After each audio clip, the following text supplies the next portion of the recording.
Ker ima publika energijo hoditi na Bumfest, imamo mi energijo ustvarjati Bumfest in to je to, kar nas žene naprej. Zdaj bo pa vse odvisno od predvsem ene strani, od države, od Ministrstva za kulturo, dočim bom rekel, imamo podporo publike, imamo podporo lokalne skupnosti, manjka ta tretji element, država, ki je v bistvu,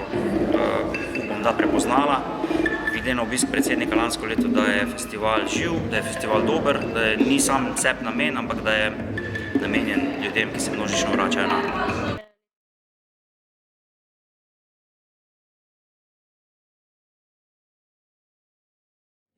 Na srečo pač hodim tokom leta toliko po svetu, da hodim z odprtimi očmi in ušesi in kar mi je všeč, nekako si skušam povabiti na Bumfest in to v bistvu gre iz ušesa v moj notes, potem pa ti pogovori in nekako uskladiti potem, da je stvar zanimiva za čim širši krog ljudi, da je malo raznoliko, da se ne ponavljamo in to je v bistvu recept do uspeha. Zdaj, zakaj 3 skupine na en oder? Ravno zaradi tega, ker so toliko raznovrstni, vsake oči pa imajo svojega malarja in tu najbolj zadenemo, če je tako različno, zadostimo večji krog ljudi.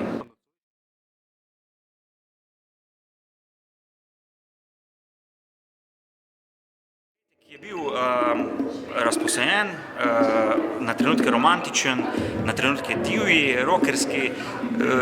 Sobota bo podobna, mogoče se bo končala manj rockersko, pa bolj pop, se pravi, vmes pa tudi precej bobnov, klasičnih, ki jih mogoče na petkovem koncertu ni bilo, se pravi Klaus Hesler, ki ima tipično to rockersko postavitev bobnov, potem naš stari znanec Niki z drugim programom, ta hobotnica, kot ga kličemo, in pa seveda finale, melodijski inštrumenti, marimbe z saksofonom, kar je tudi nekaj novega na tem odru. Delavnice so, bom rekel, vselej dobro obiskane, okrog 40 obiskovalcev na vsako delavnico, nekatere so bolj aktivne, nekatere so bolj na slušni bazi, skratka, poskrbimo tudi za ta pedagoški moment, da nekako otroci pa študenti pa tudi tisti, ki jih kar tako zanimajo to kala, pridejo na svoj račun, da vidijo nekaj novega, da poskusijo potem doma, da se malo pogovorijo z umetniki in to je ta